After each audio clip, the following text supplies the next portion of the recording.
Masturbation over 60. What most older men get wrong. Let's be honest, this isn't a topic you hear many people talking about, especially not for men over 60. It's tucked away, brushed aside, almost as if desire is supposed to vanish with time, like hairlines or muscle mass. But here's the truth, it does. That need for connection, for touch, for pleasure, it evolves, it changes, but it doesn't disappear. And if you're still engaging in self-pleasure, yes, masturbation, then good. That means you're still in touch with your body, still seeking vitality in ways that are deeply human. But there's a catch most don't realize until it's quietly caused damage. The habits that might have been fine or at least manageable when you were 30, 40, or even 50 can start to take a toll as you age. Not because you're doing something wrong in principle, but because your body is different now. Your skin is more sensitive, your circulation is slower, your recovery takes longer. And the mental side, that changes too. With age often comes wisdom, but also loneliness, quiet fears, and sometimes a sense that no one's really talking about what you're going through. You're not alone in this. More men than you think are quietly carrying these concerns, unsure if what they're feeling is normal, ashamed to ask questions or convinced they're somehow broken. You're not, but the silence around this topic, that's what's harming us. That's what allows small, preventable mistakes to snowball into long-term issues, physically, emotionally, and sexually. So this isn't just another video about sex. It's not about shame. It's not about hype. It's about clarity, about understanding what's happening to your body, what your needs actually are now, and how to navigate this part of your life with the same intention and care you'd give to your heart, your mind, or your diet. We're going to talk about 6 common masturbation mistakes older men make, not because they're careless, but because no one ever told them differently. And more importantly, we're going to talk about how you can do this part of life better, with less risk and more satisfaction. Because even in your 60s, 70s, and beyond, your body is still yours. It still deserves respect, and so do you. Number 1. Mistaking frequency for vitality. When more isn't better. When there's a deeply ingrained belief, especially among men, that frequency equals health, that the more often you're sexually active, even with yourself, the more alive you are. It's a message that's been quietly reinforced over the years. Stay active, stay masculine, stay virile. And to some extent, yes, maintaining a connection with your sexuality is important. But after 60, the rules begin to change. Your body isn't running on the same fuel anymore. Testosterone levels naturally decline. Circulation slows down. Nerve sensitivity shifts. Even your prostate becomes more sensitive to pressure and frequency. And yet many older men continue to push themselves to maintain a pace that their body no longer supports, not out of desire but out of fear. Fear that if they slow down, they're giving something up. That it's a sign of weakness, or aging, or surrender. But here's the truth. Frequency does not equal vitality. Quality does. Overstimulation can lead to exhaustion, irritability, and even long-term issues like chronic pelvic tension, delayed ejaculation, or erectile fatigue. Yes, that's a real thing. Think of it like any other part of your body. If you worked your knees out every day without rest, they'd eventually give out. Your sexual system needs time to recover, and at this age, that recovery window is wider than it used to be. There's also the mental side. Some men unconsciously begin using masturbation as a tool to distract from loneliness, anxiety, or emotional emptiness. That's not pleasure, it's medication. It doesn't bring fulfillment, just a momentary escape that leaves you emptier afterward. This isn't about stopping. It's about tuning in, listening to what your body is really saying. Are you doing it because you genuinely feel desire, or because you feel bored, sad, or just used to the routine? Real vitality means honoring your desire, not rushing to prove it exists. Pacing yourself, slowing down, and giving your body time to reset isn't weakness, it's wisdom.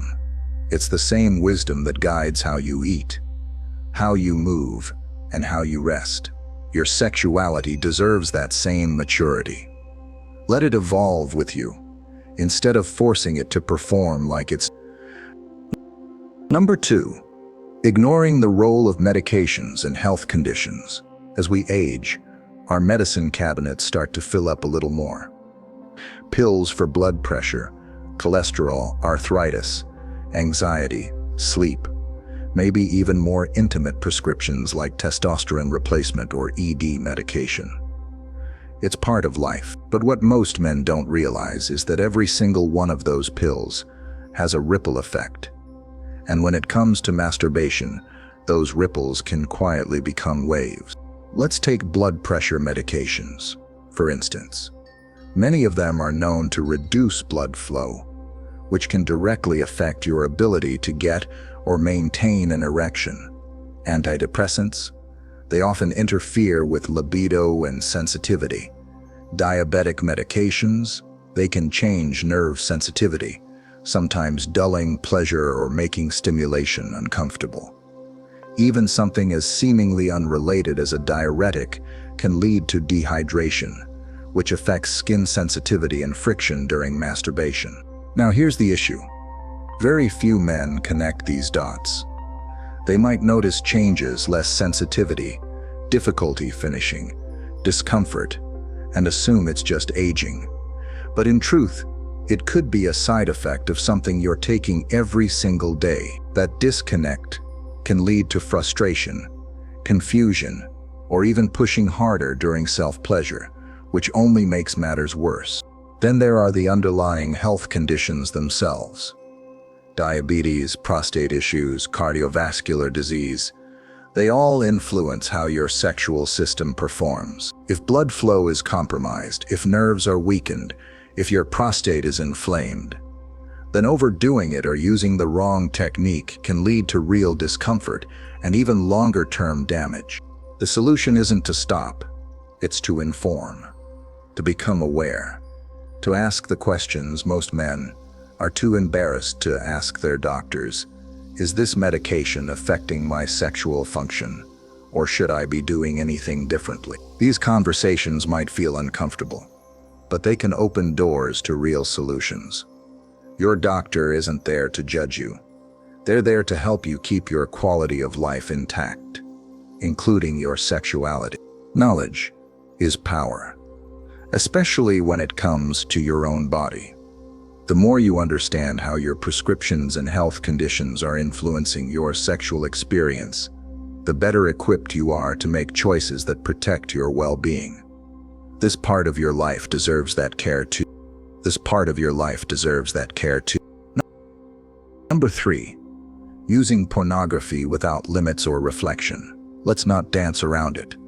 Porn is more accessible now than it's ever been. What used to require a magazine hidden under a mattress now exists, in endless variety, available with a single click. For older men who didn't grow up with this kind of access, it can feel liberating, or at the very least, convenient. But there's an error in that convenience, one that rarely gets talked about: the way pornography affects your brain, especially later in life.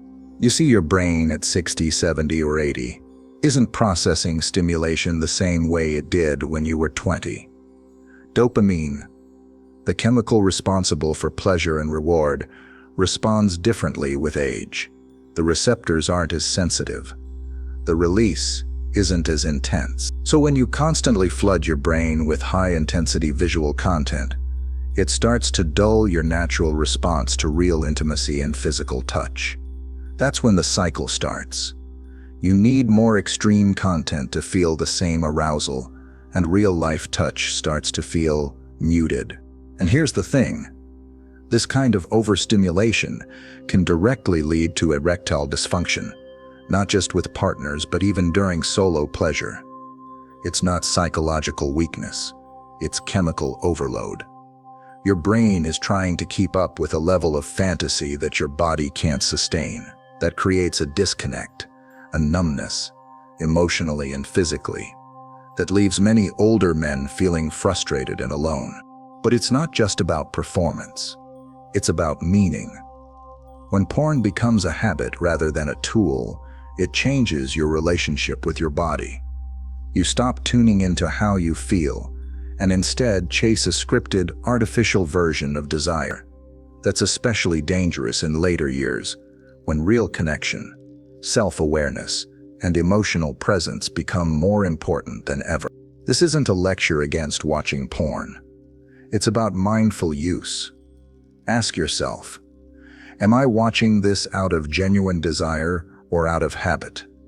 Is it making me feel more connected to myself or more numb? Does it help me feel pleasure or just distract me from loneliness? Sometimes just stepping away from the screen for a week can reset your system. Other times, switching to audio, literature, or imagination can reawaken sensitivity. The goal isn't to remove pleasure, it's to reconnect with it in a way that serves your whole self, not just your eyes. Number 4. Neglecting proper lubrication and skin care. Let's talk about something most men never learned, because no one ever taught them. Lubrication and skin care matter. A lot, especially after 60. Your skin, particularly the skin around your genitals, changes with age. It gets thinner, drier, and more sensitive. It doesn't bounce back the way it used to. And that means what might have felt fine 20 years ago, bare-handed, fast, and dry, can now lead to redness, irritation, or even micro-tears you might not notice until they hurt. Most older men were never told to use lube. It just wasn't part of the conversation. It was seen as something extra, maybe even unnecessary. But it's not. At this age, it's essential. And not just any lube, one that matches your needs. Water-based lubes are easy to clean, but may dry out fast. Silicone-based ones last longer and provide more glide but can be harder to wash off. Oil-based lubricants might feel good, but can irritate sensitive skin and aren't compatible with certain toys or materials. The point is, the right lubricant reduces friction, which reduces irritation, which protects your skin. And protection isn't just about comfort, it's about long-term sexual health. Repeated irritation can lead to inflammation, and that can invite infection. For men with diabetes or weakened immune systems, even small cuts can turn into bigger problems if not treated properly. But beyond lubrication, there's also skin care. When was the last time you moisturized your genital area? Or cleaned up after masturbation with more than just a quick wipe? Hygiene matters, especially if you're using products, toys, or dealing with any health conditions that affect circulation or skin healing.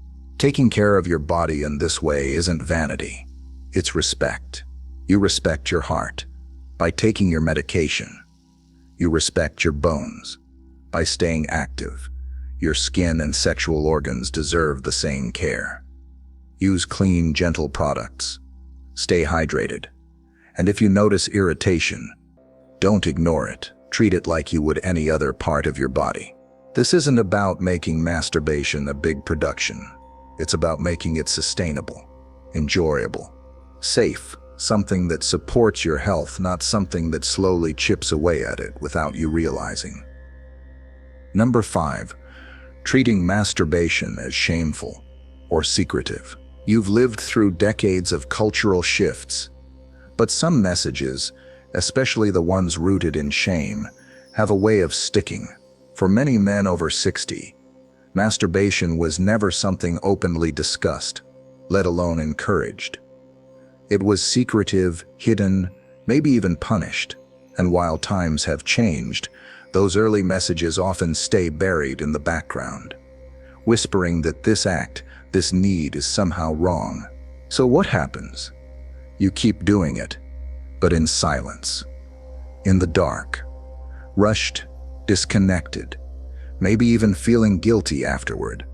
You don't talk about it with your partner. even if you're in a relationship. You definitely don't mention it to your doctor. And worst of all, you carry this quiet belief that if you're still masturbating at this age, something must be wrong with you. But nothing could be further from the truth. Masturbation is a natural, healthy expression of your body's needs, regardless of your age. It's a way to connect with yourself, relieve stress, release built-up tension, and explore your desires in a safe, private space.